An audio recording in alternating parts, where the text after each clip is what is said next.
Oi, pessoal, boa noite. Oi, Letícia. Oi, Maria, tudo bem?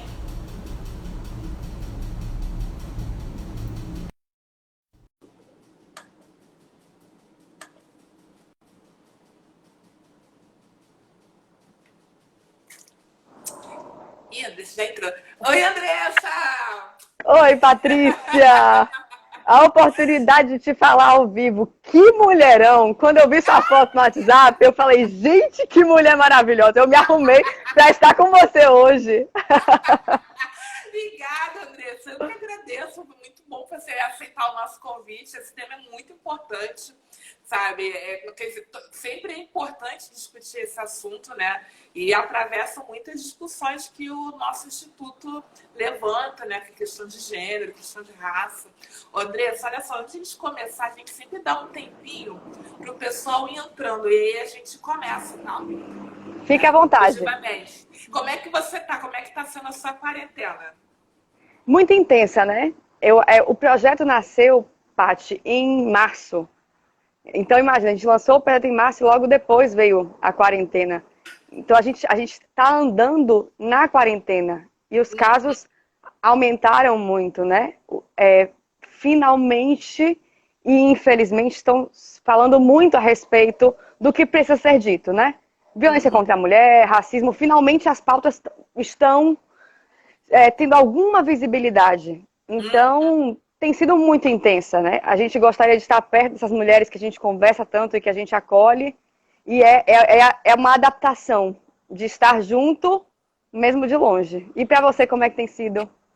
Nossa, olha, dias bons, dias ruins, sabe? Mas é aquela coisa, né? É feliz, tá todo mundo aqui em casa, né? Da família muito bem, né? Mas é equilibração, né? Trabalhando de casa, fazendo home office, com saudade de ver alunos, né? Onde eu trabalho, né? Que é tão gostoso conviver com aluno, até para resolver problema, estamos sentindo falta, né? De alguém aparecer com um problema lá para resolver e tal, mas assim, é a necessidade de manter todo mundo em segurança, né? Porque a gente não tem previsão quando é que essa vacina aparece e tal. Mas é isso, dias bons, dias baixos e vamos seguindo, entendeu? É Eu tenho isso. esse trabalho de live está sendo muito bom, né, para a gente conversar com alunos e com convidados. Né? Eu até conversei contigo, a gente faz também live com alunos aqui. Eles apresentam as suas pesquisas e tal, então tem sido uma iniciativa boa que foi apareceu durante a pandemia. Né? Então é uma pequena uma positividade que apareceu desse caos, né, todo. A E a gente gente tem conhecido muita gente, né? É uma oportunidade da gente se conectar com pessoas que no dia a dia, se tivesse tudo naquele antigo normal, talvez a gente não conheceria ou demoraria a ter acesso, né? Não, com certeza. Não, com certeza. Nossa, ó, eu conhecendo você é do Ceará, sou do Rio, entendeu? Isso a gente não, provavelmente não ia nem conversar assim, né, se não fosse no ambiente que a gente está, no contexto que a gente está, né, de pandemia. Isso é muito legal. Ô, Andressa, aí tá calor também, porque aqui tá um calor, tá um Aqui sol pra tá, cada carioca. tá bem quente, só que essa temporada É, em Fortaleza começa a temporada de vento. Então, essa época do ano é bem vento. Então, assim, é gostoso. É um calor que o vento dá uma compensada. aham. Não, aqui tá um calor assim estranho já, porque não era para estar calor essa hora, a gente só, né, tem calor mesmo em dezembro e janeiro, tá adiantado, né? Mas tudo bem. Acho que vai dar um tempinho, a gente pode começar. Eu vou me apresentar para quem ainda não me conhece. Boa noite a todos que estão aqui conosco hoje. Meu nome é Patrícia Silva, eu sou funcionária do gabinete da direção do IFIX. IFIX, para quem não conhece, é o Instituto de Filosofia e Ciências Sociais da Universidade Federal do Rio de Janeiro, a UFRJ. O IFIX é uma unidade acadêmica que abriga cursos de graduação em Ciências Sociais e em Filosofia e programas de pós-graduação nessas mesmas áreas. Também desenvolve atividades de extensão na área de Ciências Humanas. Eu trabalho diretamente com a professora Suzana de Castro, no gabinete da direção, que é a nossa atual diretora. Eu estou aqui hoje para apresentar mais uma live da nossa série Bate-Papo. O tema da nossa live de hoje é o que não nos disseram sobre violência contra a mulher. A gente vai falar um pouquinho sobre a violência de gênero e violência contra a mulher. E para isso a gente convidou a Andressa Guerreiro, que é jornalista e idealizadora do projeto O Que Não Nos Disseram. Então, Andressa, novamente, muito obrigada por aceitar o nosso convite. Estou muito satisfeita e honrada, né, de ver uma mulher liderando esse trabalho bonito e importante para a nossa sociedade. Muito obrigada pela sua disponibilidade de estar aqui conosco hoje. Que isso, eu que agradeço, Patrícia, de todo o meu coração. Quando o pessoal falou, Andressa, o pessoal do IFIX quer fazer uma live, eu fiquei muito feliz, extremamente honrada. Todo mundo que está aqui com a gente, obrigada por construir isso conosco, porque eu entendo isso, Patrícia, que o que não nos disseram é sobre todos nós quanto sociedade. E a gente constrói isso juntos. Então eu te agradeço profundamente pelo convite e vamos juntas contar o que é que não nos disseram, né? Pois é. E essa é a primeira pergunta que eu gostaria de fazer, é sobre o que não nos disseram sobre violência e como é que o projeto nasceu, Andressa? O projeto nasceu de uma dor. Eu passei por isso, eu fui vítima de violência e eu fui vítima de vários tipos de violência nesse relacionamento. Só que eu só entendi, me vi vítima quando o meu olho ficou roxo. Eu não entendi que aquilo que eu entendia que estava errado, que não era legal, que não era bacana, que tinha alguma coisa que não estava... O que era aquilo? Eu não entendia que aquilo era violência. Quando o olho ficou roxo, eu falei, opa, é como se fosse assim, agora eu sou vítima de violência. Por quê? Porque as campanhas de conscientização a respeito do enfrentamento à violência contra a mulher, eles focam muito na violência física, né? É muito a campanha da mulher com o olho roxo, daquela mão marcada de tinta na boca, e a imagem da mulher numa penumbra, num quarto escuro. Então, assim, parece que, ou nos noticiários, as mulheres espancadas. É assim, né? Tal homem estrangulou, asfixiou, espancou. Então você entende que para ser vítima de violência, o sangue você tem que estar roxa. O sangue tem que aparecer. Na minha época, as campanhas eram muito sobre isso. E aí eu consegui sair desse relacionamento. E eu lembro que à medida que foi paralelo. O meu processo de ressignificação, eu não falo nem de superação, mas de ressignificação, e a vontade de eu preciso alcançar outras mulheres e falar sobre isso. À medida que eu ia me fortalecendo com toda a rede de apoio que eu tive uma rede de apoio muito grande, e isso é um grande privilégio, eu pensava, eu preciso, então, falar com outras mulheres, criar redes de apoio para as mulheres que não têm, porque se eu tô aqui, eu tô melhorando, eu tô conseguindo levar um dia, tem mulher que não tem mulher que tá como eu tava há um tempo atrás, eu preciso fazer algo a respeito. E aí, na hora desse nome, Patrícia, muitas pessoas vieram sugerir, o que elas contam, porque era sobre dar voz, né? Então, elas contam, elas dizem, e eu fiquei com a sensação de que muito não nos é dito sobre violência. E não é dito não só a mim não foi dito. Não foi dito a mim, não foi dito a você, não foi dito aos homens, é muita coisa que não é dita a respeito de violência. Então, surgiu esse o que não nos disseram, e eu não sei se Lia está aqui com a gente, Lia é curadora, está aqui com a gente. Lia é curadora, fotógrafa, uma amiga e irmã que esse projeto me deu, e na varanda da casa dela, Patrícia, a gente conversando sobre isso, o que não nos disseram, ela com um caderninho na mão, eu falei, Lila, eu acho que a gente vai usar o nos disseram que violência contra a mulher é crime, mas não nos disseram o que é violência. Aí ela falou, arrepiei. E a gente brinca que toda vez que uma arrepia, é um sinal que a gente está no caminho certo das coisas. Então foi mais ou menos por aí que nasceu o que não nos disseram. O projeto, você falou que nasceu em março, né? Em março de 2020. Foi.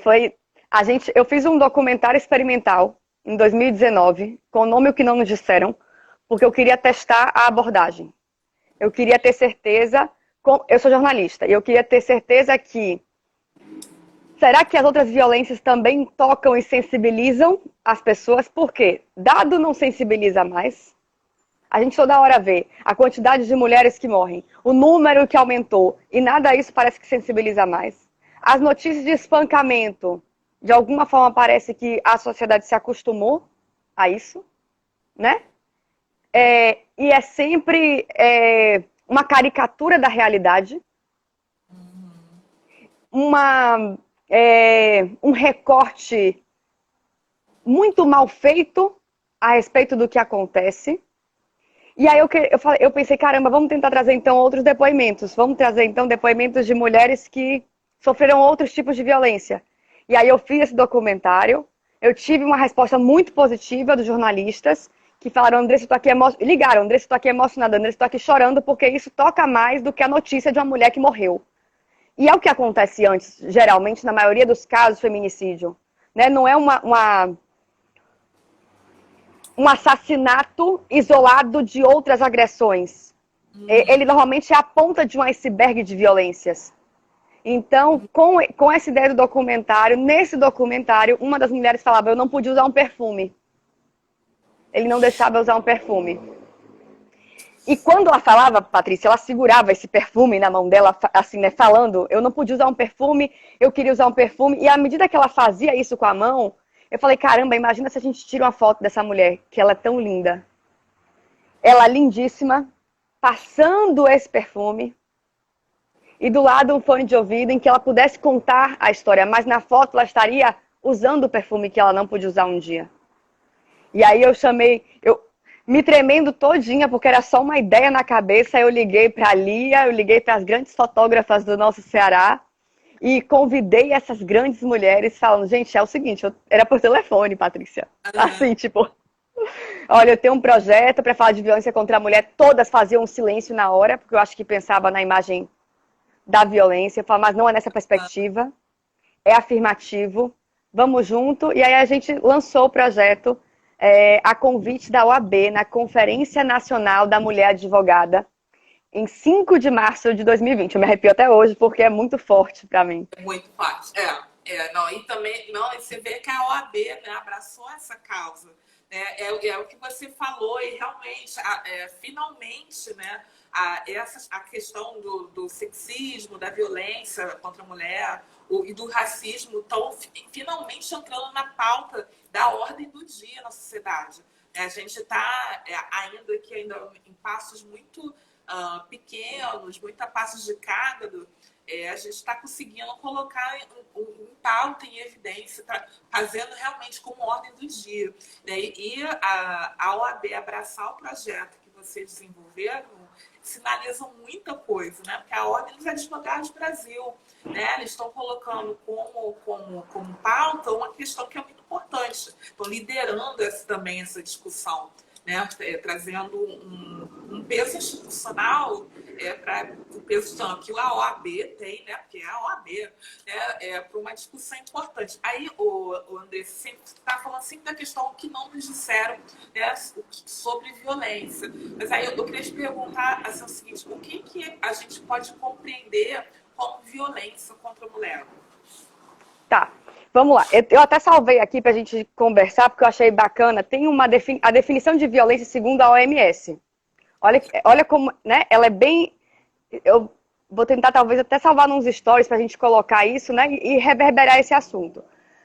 Segundo a Organização Mundial de Saúde, a definição de violência é tudo aquilo que é uso de força física ou poder em ameaça ou na prática contra si próprio, outra pessoa ou contra um grupo ou comunidade que resulte ou possa resultar em sofrimento, morte, dano psicológico, desenvolvimento prejudicado e privação. Então, a gente está falando de várias formas de violência que vão para além do que é posto como violência. Não é só a violência física, né? A gente está falando de uso de força física ou poder.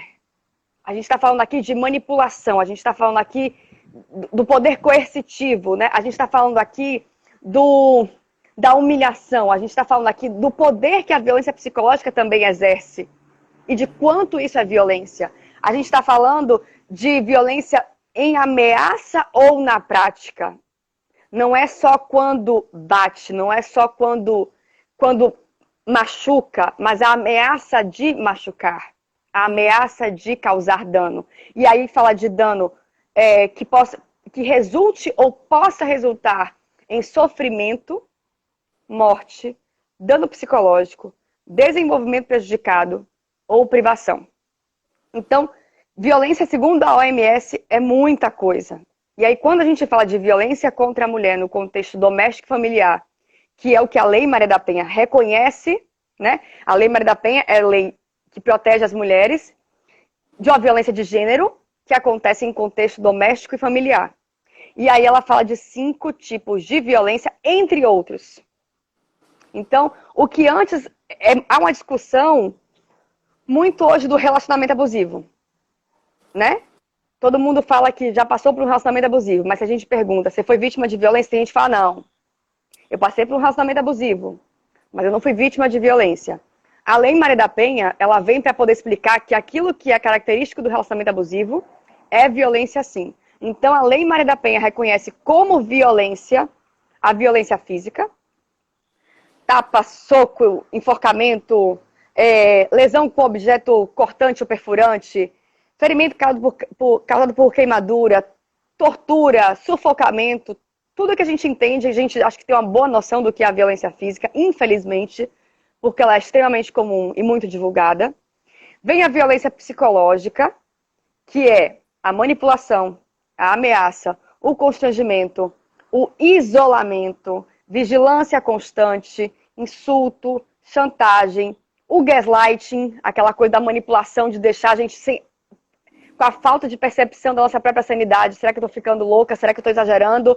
Será que eu não posso mais confiar no meu discernimento das coisas? Então, essa violência psicológica, a limitação do ir e vir, do direito de ir e vir, a ridicularização, tirar a liberdade de crença, a gente precisa tanto falar sobre isso quando a gente fala de violência contra a mulher, distorcer os fatos, perseguição, tudo isso violência psicológica.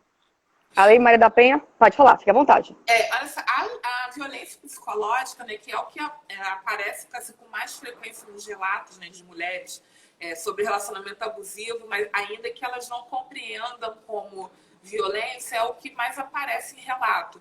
Ela também é coberta na Lei da Maria da Penha? Mas uma mulher pode denunciar esses casos através da Maria da Penha?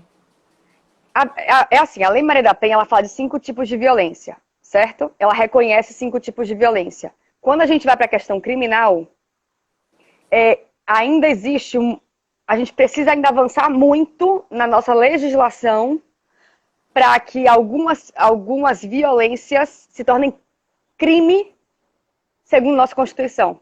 Porque, por exemplo, quando a gente fala de soco, pontapé, daquilo que machuca, a gente fala de lesão corporal.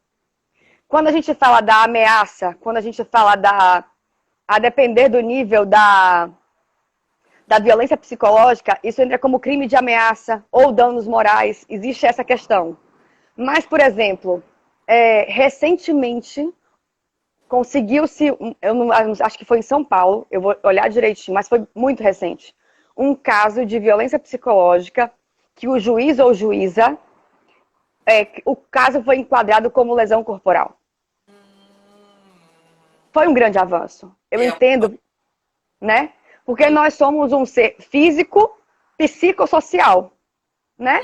Então, se aquilo faz mal ao nosso ser, à nossa psique, ao nosso ser social, se faz mal à nossa subjetividade, faz mal ao nosso corpo também.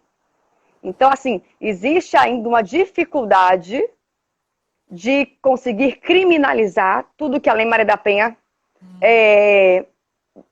identifica como violência.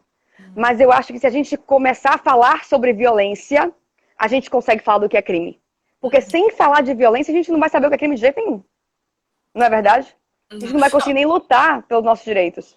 Não, e até também, além da questão da dificuldade de tipificar criminalmente esses casos, né? Também eu penso, né, que deve ter uma dificuldade da própria vítima reconhecer aquele caso como crime.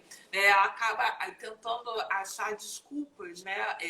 para o comportamento do cônjuge ou enfim, do companheiro para aquela ação. Né? Ninguém gosta de ocupar a posição de vítima. E aí acaba, por vezes, protelando uma ação que pode ser preventiva ou combativa em nome de uma tentativa de sustentar o relacionamento e fugir, escapar desse local, desse lugar de vítima. Eu falo isso até pela questão do racismo, que é um tema que eu já tenho, que eu sou mais familiarizada. Né? A pessoa, quando ela sofre racismo, normalmente ela não quer falar que sofreu. É porque é muito doloroso. Eu sofri muitas vezes na minha vida. É muito doloroso você sofrer. E aí você sempre tenta achar uma desculpa, falar assim, não, eu devo ter entendido errado, ou não é assim. Ou então a pessoa que foi racista contigo quer falar que você que entendeu errado, você é mimizenta, né? Que tá na moda falar agora, né? É mimizenta, é fresca, né? Então, além da dificuldade, né, de tipificar criminalmente, tem essa questão da própria vítima. Eu acho que é por isso que a questão de divulgar, de falar, é importante. E trazer... eu encontrei a base teórica para poder sustentar, porque, Paty, foi bem diferente do que se faz, né? A gente, quando trabalha com violência contra a mulher, o enfrentamento, a campanha sempre nos coloca nesse lugar de vítima, nós mulheres, nesse lugar da vítima que parece que a vida acabou. E embaixo um denuncie. Quando eu acredito que, na verdade, antes do denuncie, deveria haver peça ajuda, converse com alguém.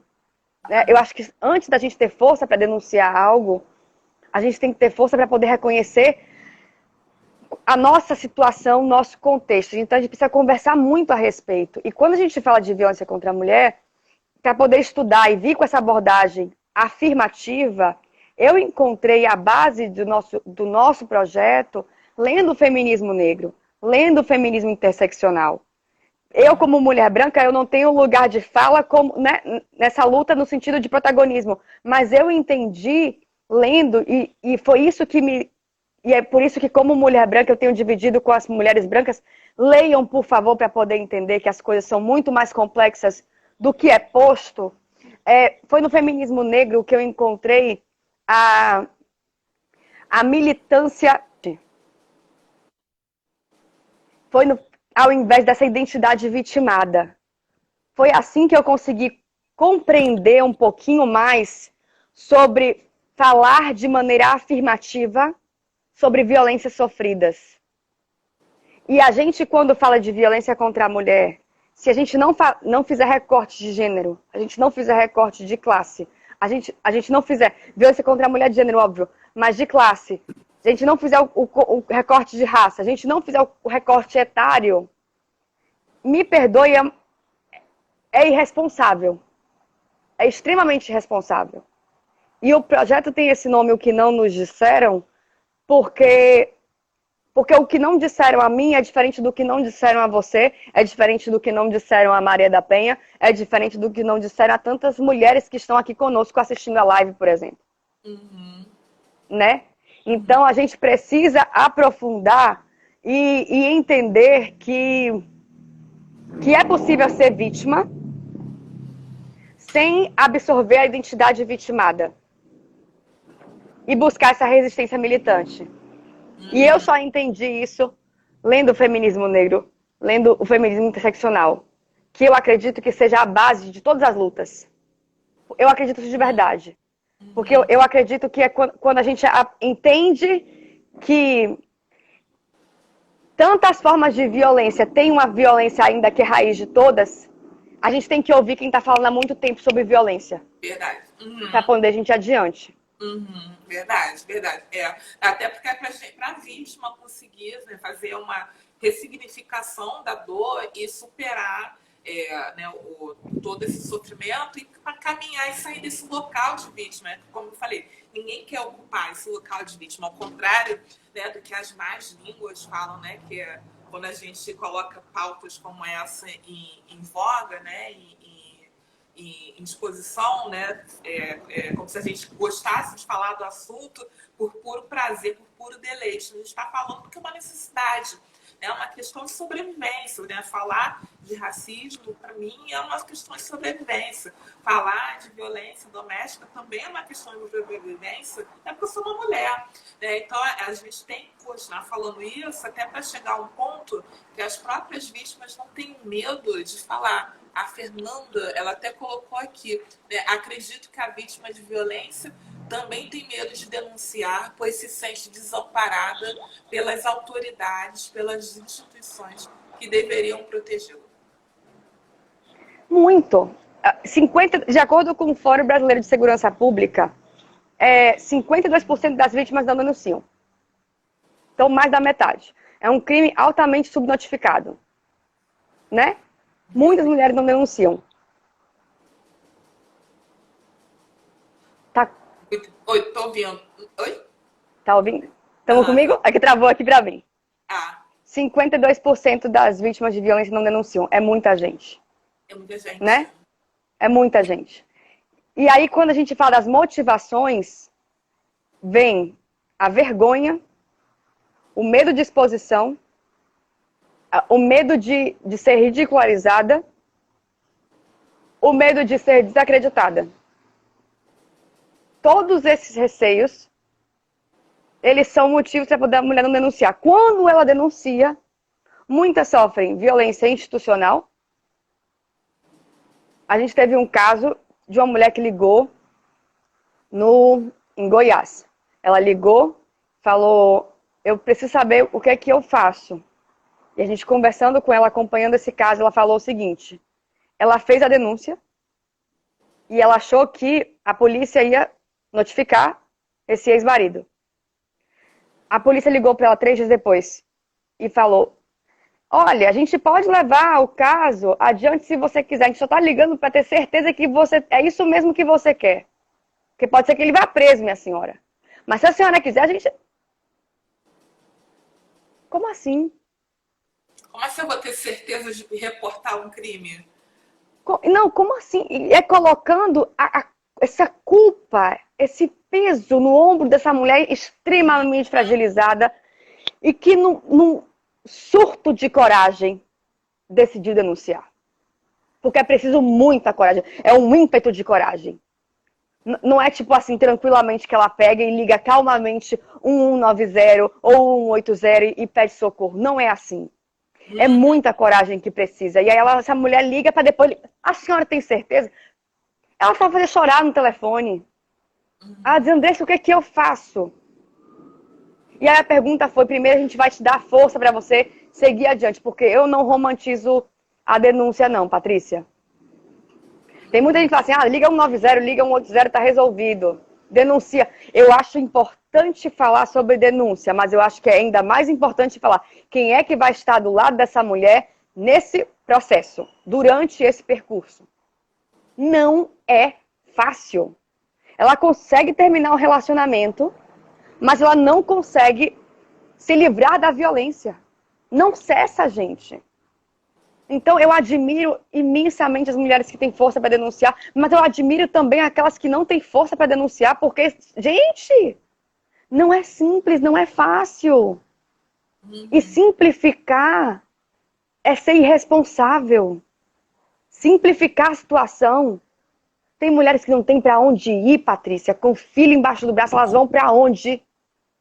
Que por diversos motivos não estão trabalhando.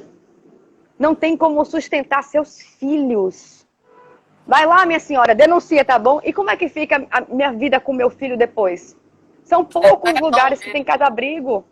Não, é aquela coisa de escutar, né? Que a gente escutava muito antigamente. Não sai de casa, fica apanhando porque quer. Mulher de malandro, gosta de estar apanhando. É só ir embora. Eu não ia ficar, né? Mas tem toda ainda a questão socioeconômica dessa mulher. Né? Que ela não pode ir embora, não tem condição. Eu até ouvi e assisti um vídeo do canal que vocês fizeram, que não nos disseram lá no YouTube. E aí um dos relatos, eu assisti um só. E ela contando que até os primeiros 7 anos de casamento dela, ela aguentou em razão dos filhos dela, que eram pequenos, ela não tinha como sustentá-los. E aí no 10º ano do casamento, que foi que ela resolveu sair de casa com os filhos embaixo do braço e um ventilador, porque ela falou assim, olha, eu saí de casa com os filhos e um ventilador. Depois que meu marido, com pedaços de pau e bêbado, saiu correndo atrás de mim para me bater e eu saí rolando com ele no chão, em cima de um formigueiro, aquelas formigas grandes, ela descrevendo, né? Então, você vê a realidade da mulher quando ela lida com essa violência doméstica. Além de ter que suportar a dor para si, ela tem que pensar na dor da cria, né? Das crias, né? Já é doloroso em si. Eu fico me imaginando numa situação dessa, né? Eu solteira, eu tenho que sofrer com isso. Imagina se eu tivesse filhos para cuidar, filhos para me responsabilizar nessa situação. Então, são mulheres muito guerreiras para chegar ao ponto de denunciar e falar em público sobre o que aconteceu, né? Essa questão de falar em público, alguém falou alguma coisa? Fica à vontade. Soube de um caso desse ontem, colocado para fora de casa, com os 3 filhos e a neta, só com a roupa do corpo e os documentos. É isso. Ela assim, olha que surreal, só com a roupa do corpo e os documentos. Tem mulheres que perdem os documentos. Tem mulheres que são postas para fora de casa só com a roupa do corpo, sem os documentos. Então, assim, não tem como. Todos os casos são graves. E todos os casos são piores uns que os outros, porque são vidas. Então, não tem como a gente mensurar qual é o pior. Sempre um é pior que o outro, porque é uma mulher passando por violência. É sempre grave. É sempre cruel. E a gente... Pode falar, Paty. Fique à vontade. É sempre cruel todos os casos, Andressa, mas eu imagino, né, que quando envolve crianças menores de idade, eu acho que ainda fica mais sensível. Que essa relação, esse comportamento, esse crime, né, vai acabar tendo efeitos de uma pessoa que está em fase formativa. Eu sou pedagoga, então eu fico pensando nos efeitos psicológicos que uma criança pode ter ao assistir a mãe ser espancada pelo próprio pai. Né, constantemente, né, ela vai assistir, ser testemunha de primeira mão de uma relação, de um contexto familiar totalmente degradado e que a violência é a norma. Entendeu? Então, quando eu sei que todos os casos são igualmente cruéis, mas eu ainda acredito que casos que envolvem infantes, né, crianças, são piores em razão dos efeitos futuros em termos de formação daquela pessoa. Entendeu? Nós Por isso que conseguimos filtrar coisas. A criança ainda não consegue fazer. A criança é basicamente uma esponja. Então, ela absorve tudo que está no ambiente. Por isso que a gente tem que ter cuidado. Quando está com criança por perto, né, a gente fala, olha, não fala palavrão, não fala isso, porque a criança ela tende a mimetizar comportamentos. Né? E eu fico imaginando uma criança assistindo o pai espancando a mãe, é um comportamento a ser mimetizado. Então, por isso que parece mais grave. E por isso que muitos casos de violência doméstica, eles não são resolvidos, porque a mulher não tem força, às vezes, de resolver na área penal, na área criminal, mas eles são resolvidos na vara de família. Existe, né, hoje, por exemplo, aqui no Ceará existe o juizado de violência doméstica e familiar. Mas tem mulheres que tentam resolver isso na vara de família. Tentam resolver isso no divórcio, tentam resolver isso na hora da guarda. Então, assim, tem várias questões. É muito complexo. E sim, eu concordo com você. Quando envolve criança, é ainda mais grave. E a maioria dos casos de mulheres que permanecem durante muito tempo em silêncio, permanecem porque têm filhos com esse agressor. Então, é tudo extremamente delicado. E tudo extremamente cruel quando a gente fala de violência contra a mulher. A gente falou de violência psicológica e violência física, mas, por exemplo, o estupro marital, pouquíssimo discutido, né? Quando a gente fala de violência sexual, a gente imagina o cara desconhecido no meio da rua, no meio da madrugada, num beco escuro. Quando a gente, na verdade, tem inúmeros relatos de mulheres que sofreram violência sexual por parte dos então conviventes, então parceiros. Não gosto nem de usar a palavra parceiro, porque parceiro tem a ver com parceria. E uma pessoa que viola a outra, que causa violência e dor, não é parceira de ninguém, né?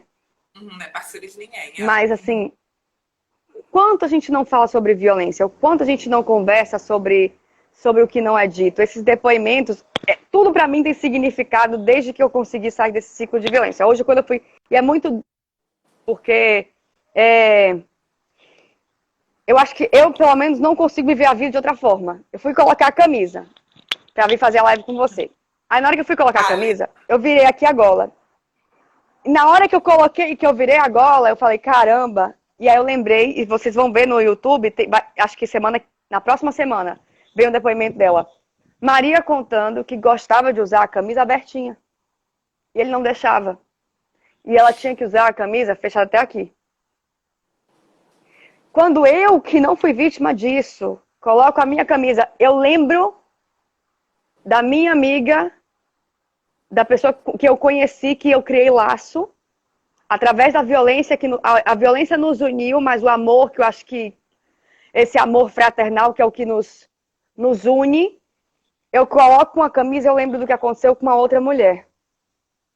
Eu venho fazer a live, quem me conhece sabe que eu sou bem tranquilona, não sou da maquiagem, mas quando eu venho fazer live, aí eu boto a maquiagem, eu faço questão de estar aqui, porque é como se eu estivesse falando, eu não quero ser lembrada como uma mulher que foi vítima de violência, eu quero ser lembrada como uma mulher. Eu fui vítima de violência, mas eu sou mulher. Outro dia eu recebi uma foto de um prato com brócolis. Foi só isso. Ela me mandou a foto, o brócolis no prato, e ela mandou assim, uma mensagem tipo, estamos juntas. E eu sabia o que aquilo significava. Era a foto de um prato e um brócolis. Giovana, não sei quem assistiu o depoimento dela lá no YouTube, foi o último que a gente subiu na terça-feira passada. Ela tinha o salário dela, ela ganhava o dinheiro dela. Quando chegava no mercado, ele comprava as coisas que ele queria. E ele não deixava ela comprar um brócolis. Isso é violência patrimonial. E a gente não sabe, a gente não entende, a gente nunca ouviu falar sobre isso. Quando uma pessoa restringe, limita o uso do seu salário, isso é violência patrimonial. Tá na Lei Maria da Penha. E a gente não fala sobre essas coisas. Então, assim, é um brócolis, é uma camisa aberta, é uma maquiagem, é uma mulher que não podia usar um perfume. Bem antes da arma na cabeça, da mãozada que deixa o olho roxo. Porque na hora que isso acontece, pode ser que seja a última vez. Eu não faço, por exemplo, aqui a gente não faz, no que não nos disseram, Patrícia, aquele tipo escalômetro de violência. Aí eu não sei se você já viu alguns assim, verde. Se ele disse que você não pode ir, aí tem o amarelo, fique atento. Se ele te xingou, cuidado. Aí daqui a pouco, se ele te bateu, tá vermelho. Não. Tá vermelho desde a hora que ele não te deixou ir na casa da tua mãe, no almoço da família. Porque ele disse que hoje era o dia dele e você não podia sair de casa. Tá vermelho desde a hora que ele gritou com você, mandou calar a boca e deu um murro na parede. Porque não dá pra saber, e assim, vem aqui, ó, sabe, sobe ainda, Paty, a vontade de chorar, porque assim, não dá pra saber quando é que o murro da parede vai ser na sua cabeça. Não dá pra saber. Não tem um aviso antes. Esse cara não vai acordar e você não sabe quando é que esse murro vai ser aquele que matou. Não dá pra saber. Ah, hoje ele me bateu uma vez, mas se ele batesse 3, talvez ele tivesse um traumatismo craniano. Que loucura! Não dá pra saber, gente. Não dá pra... Então é o seguinte, tá acontecendo violência. Cai fora. E eu sei que é extremamente difícil, mas é difícil porque a gente não fala. A gente não conversa sobre isso. Porque se a gente sai... Ai, como é que você deixou fulano? Tão gente boa, tão legal. Ele faz tudo por você. Tão bacana. Não. Não é bacana. Ah, mas todo homem grita. Não. Eu nunca vi o meu pai fazer isso. Eu nunca vi o meu irmão fazer isso. E eu achava que isso era muito surreal. A primeira vez que aconteceu comigo, eu fiquei assim, ó. E a vergonha foi tão grande que eu pensei, eu preciso consertar isso aqui, para que ninguém saiba. Então não é simples como as pessoas falam. Não é. E olha que eu tinha toda a estrutura para poder me Lidar com refazer. Tem muita mulher que não tem. Tem muita mulher que está sofrendo diversos tipos de violência ao mesmo tempo. Tem mulher que não tem para onde ir. E é por causa dessas mulheres que não têm estrutura financeira, emocional, o que seja. A gente está aqui junto para poder contar junto o que não nos é dito, para poder a gente fortalecer. E, sabe? E poder colocar uma foto usando um perfume, e poder colocar uma camisa mostrando. Porque não tem. Nós somos mulheres, a gente não tem culpa de nada. Não é culpa nossa. E essa Então, ideia assumir a soberania do próprio corpo, né, Andressa? Né? O Andressa, eu vi que vocês fizeram uma coletânea de relatos e tem vários vídeos no YouTube. Eu assisti esse inteiro, né, que eu falei da moça que saiu de casa com os 3 filhos, assisti parte de um outro, de uma moça que contou que tinha um namorado que ela né, que ela tinha 13 anos, ele 20. Né? E ele não gostava que ela tinha um corpo bonito, ele queria que chamava atenção. Então ele queria que ela perdesse peso para ela ficar magrela, né? Assim, é o termo que ele usou, ficar magrela a ponto de não ser, não ser um chamariz, não ser observada por outras pessoas. E assim começou vários episódios de violência. Aí eu queria assim, perguntar para você sobre os relatos que vocês coletaram, né? Quantas entrevistas vocês fizeram? Qual é o padrão visto de violência entre as mulheres entrevistadas? A gente, nessa primeira edição do Que Não Nos Disseram, nós reunimos 10 fotógrafas e fotografamos 14 mulheres. E mulheres, a gente precisa falar de violência contra as mulheres. Então, nós tentamos, nas 14, né, um número muito pequeno para a gente falar de tantas, mas a ideia era a gente falar que não tem, que é uma violência democrática. Todas as mulheres, por nascermos mulheres, corremos risco de vida. Isso é muito grave. Então, a gente foi muito orgânico.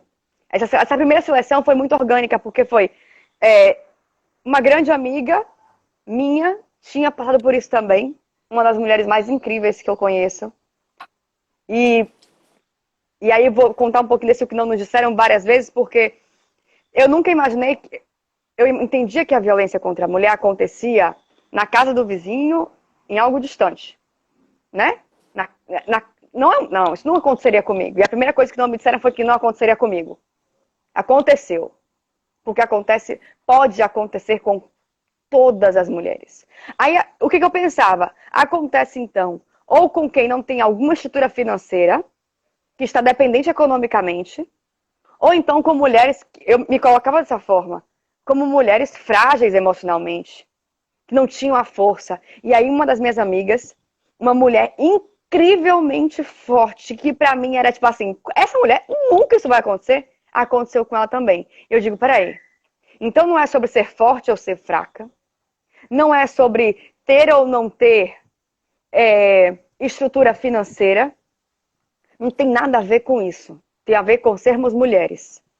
E aí, uma conhecia a outra, a gente teve a parceria com a Defensoria Pública do Estado do Ceará, que também nos indicou algumas mulheres que quiseram participar. Então, aconteceu essa rede. E o que há de padrão? Eu acho que a primeira coisa que há de padrão é esse não padrão hollywoodiano. A gente precisa falar sobre isso. As pessoas acham que o abusador tem cara de abusador, fala como um abusador. E quando ele anda como um abusador. E toca a musiquinha do abusador, e vem uma plaquinha escrita abusador, que a vítima é uma pessoa que não percebe as coisas, extremamente E que por ela ser assim, como ela não percebeu o que seria antes. Então a culpa é da vítima. A primeira coisa é que normalmente é o contrário. São perfis extremamente carismáticos, extremamente interessados, extremamente sedutores, não no sentido sensual da coisa, mas no sentido do galanteio, do como você está, do que você gosta demais. Ele te cerca, ele chega muito perto. Todas elas escreveram como ele apareceu como o príncipe encantado. E aí qual é a questão? Eu acho que o primeiro sinal é o isolamento. Antes das violências, é padrão o isolamento.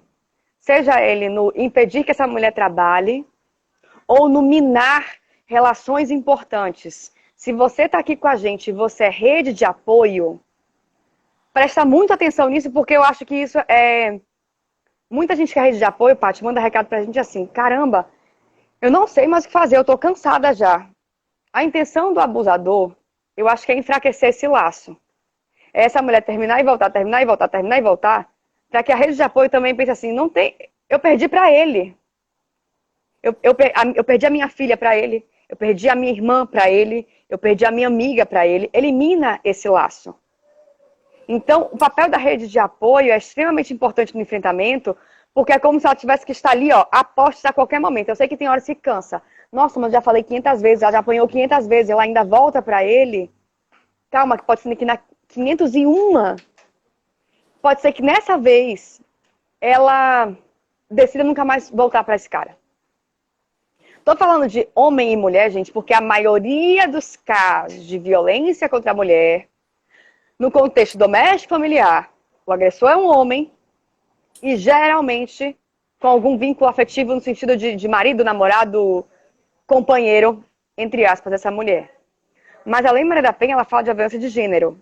E ela acolhe mulheres lésbicas que sofreram violência das suas namoradas, das suas companheiras.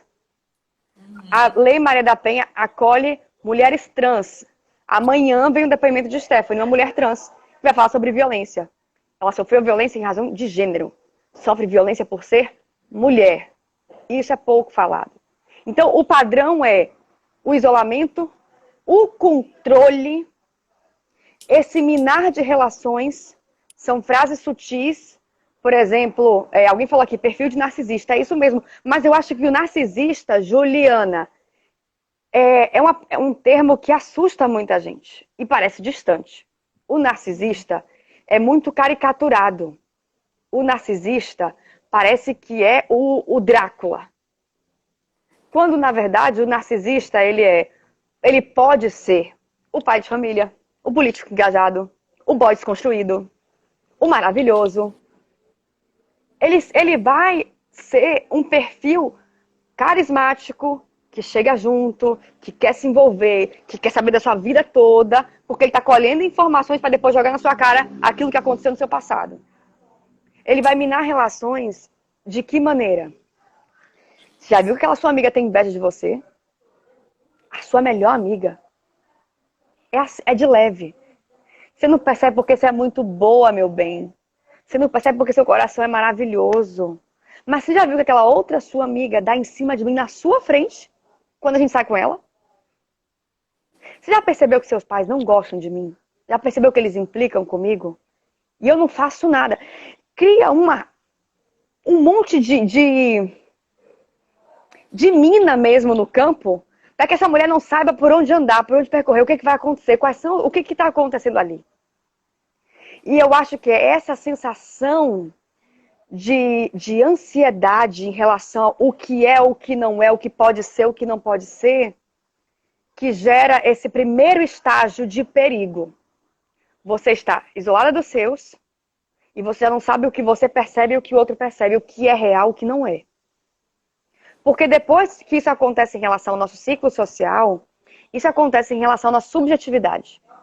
Engana-se quem pensa que o abusador chega e fala, você é horrorosa, você é feia, você é um monstro, você é horrorosa, todos os dias. Não é assim. Um dia você é linda, outro dia você é feia. Um dia você é inteligente pra caramba, um dia você é muito burra. Um dia é, caramba, como você é desastrada. Caramba, como você faz tudo direito. Afinal de contas, quem sou eu? Esse sequestro de subjetividade, eu acho que é, é, a, é a parte mais profunda, talvez, a raiz mais profunda da violência. Porque se você fosse agredida fisicamente por uma pessoa que te trata bem todos os dias, ele te deu um murro, você sai fora. Se você tá emocionalmente saudável e o cara vai lá te dar um tapa na cara, você sai fora. Mas se você perdeu a sua essência, se você perdeu o seu eu, se você não sabe mais com quem contar, se você está totalmente perdido e sozinho, na hora que ele tapa, você vai pensar o quê?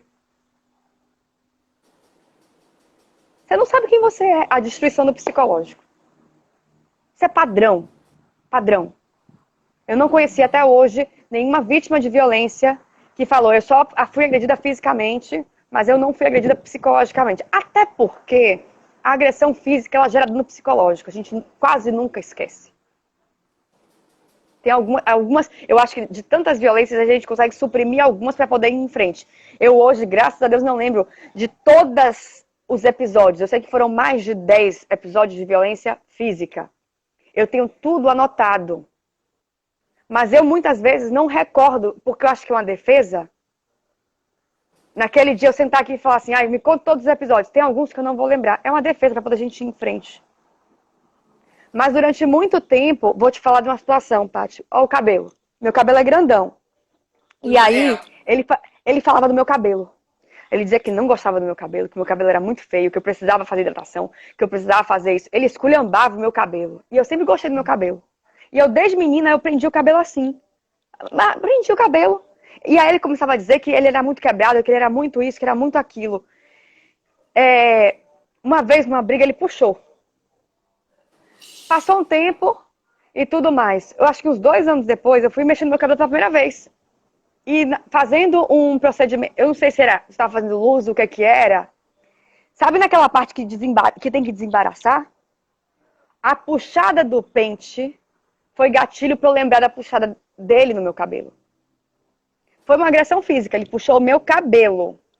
Mas o dano psicológico que isso me causou, de eu relembrar a sensação de uma violência física, num momento em que eu deveria estar me curtindo, olha como é que tudo tem significado, olha como é que tudo é grave. E eu tô falando aqui estritamente de violência de gênero. Quando essa violência de gênero, né, ela é... Porque a gente precisa falar sobre isso. No dia que eu fui na delegacia, eu estava entrando apavorada, eu não sabia onde enfiar a cara.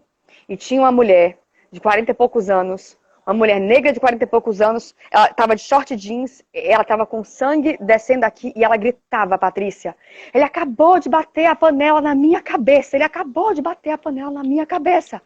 Ela gritava. Ela estava pedindo socorro. Quantas mulheres que estão vindo da periferia, que acabaram de apanhar, estão nesse momento, nesses lugares, e estão gritando que sofreram violência. E nada é feito. Enquanto tantas mulheres que têm estrutura financeira para poder, às vezes, mover um processo, morrem de medo porque são casadas com juízes, com políticos, com homens influentes e têm medo da morte, não falam nada. Então a gente tem o extremo de mulheres na periferia, e a gente sabe que no nosso país a maior parte das mulheres periféricas são pretas, a gente tem que falar sobre todos esses recortes. Então a gente tem mulheres gritando socorro sem serem ouvidas, e mulheres de classes altíssimas, com poder aquisitivo para poder talvez tocar a vida, tendo que ficar em total silêncio pela extrema vergonha do status social ou pelas ameaças que sofrem. Porque a gente tem casos, a gente acompanha esses casos de mulheres que não podem denunciar, porque são casadas com juízes, com não sei o quê, nananã, e estão apavoradas com medo da morte, do assassinato. Mas eu acredito que isso é sustentado... Fala comigo, Paty. Oi. É porque o nosso tempo está quase acabando. Falta só 5 minutinhos, já o Instagram fecha, né? E eu queria fazer só a última pergunta. Quais são assim, as recomendações que a gente pode oferecer a uma mulher que procura a gente para relatar casos de violência? Vamos lá. Ao invés de começar pela denúncia, eu vou começar pelo que eu acredito de fato. Converse a respeito. Se essa mulher está passando por violência e ela percebeu essa violência, porque são duas coisas diferentes, ela está passando e ela entender que ela está passando por isso. Então, se essa mulher está passando por violência, ela se reconheceu, ela entendeu que ela está passando por isso, converse com alguém e peça ajuda. Por quê? Se você pode denunciar esse cara ou essa pessoa, porque violência doméstica e familiar, ela pode ser perpetrada por pai, por mãe, por tio, por avô, por avó, por crush, por o que quer que seja. Vínculo afetivo pode ser pela mãe, pode ser pela filha. Então, essa pessoa que está cometendo abuso, se você pode denunciar e você não vai correr risco de vida com isso, denuncie. Se você for denunciar e você acha, porque tem casos de mulheres que a gente acompanha, casadas ou com relacionamento com um policial, e morrem de medo da morte. E isso é gravíssimo. Então, criar uma rota de fuga, um plano de fuga é fundamental. Papel da rede de apoio. Se está passando por violência, Primeira coisa, separa seus documentos em algum lugar. Tira a xerox. No dia que você for na padaria, tenta tirar a xerox do documento. Separa uma chave de casa em algum lugar que só você saiba onde é que está, porque se ele trancar a porta, você consegue fugir de outro. Saiba para onde ir, conte com pessoas para poder você ir para algum lugar. Se você é rede de apoio, você pode receber essa mulher na sua casa. É possível. Tenta conseguir um emprego para essa mulher. Porque é muito fácil chegar e falar assim, olha, minha amiga, vai lá e denuncia. E aí? Vai para onde? Vai ficar como? Quem é que vai... Eu conheço mulheres que denunciaram, que deu tudo certo, mulheres que denunciaram e morreram. Casos de mulheres que pediram protetiva e deu tudo certo, pediram protetiva e morreram. A gente acompanha todos esses casos. Casos de mulheres que pediram ajuda ao vizinho e deu tudo certo. Casos de mulheres que pediram ajuda ao vizinho e deu tudo errado. Casos de mulheres que não pediram ajuda ao vizinho. Casos de mulheres que os vizinhos ajudaram e a mulher voltou. Então, é extremamente complexo, não existe uma iniciativa única. Mas eu acredito que a primeira, converse a respeito. A segunda, cria um plano de fuga de segurança. Para onde essa mulher vai, como ela vai viver. É uma decisão extremamente forte. É uma decisão extremamente profunda. E eu acho que o mais importante, se você tem acesso à terapia, que é um serviço que a gente sabe que é caro, né? Faça terapia. Mas se você não tem, conte com a sua rede de apoio. E a rede de apoio entenda que essa mulher vai repetir a história 500 vezes. Porque toda vez que ela fala, ela está processando para ela mesma aquilo que ela sofreu. Então, se você puder, denuncie 190 em caso de urgência, 180 para poder os casos serem denunciados, um caso que não é emergente. Aqui no Ceará a gente tem caso da mulher brasileira. São poucos os estados que têm caso da mulher brasileira. A Delegacia da Mulher está funcionando 24 horas durante a pandemia. Medida protetiva também está saindo com urgência. Mas se mobilize e tente criar essa rede de apoio, porque sozinho não é possível. Não é possível. Bom, Andressa, a gente tem 50 minutos. Olha, eu quero muito te agradecer, aproveitar só o finalzinho para a gente se despedir apropriadamente. Olha, eu gostei muito, eu fiquei muito impactada assim, com os relatos. Várias coisas passaram na minha cabeça, assim, escutando você falar. Gostei muito, muito da sua apresentação. Eu desejo muito sucesso no seu projeto. Uma iniciativa muito brilhante. Também quero agradecer a todo mundo que assistiu e desejar uma boa noite a todos, né? Aproveitando os nossos 27 segundos. Então, gente, olha, boa noite. Continue acompanhando tanto o perfil, né, do que não nos disseram aqui no Instagram, quanto o perfil Acontece no Fix para novas lives, gente. Então, beijão para todo mundo e boa noite, gente.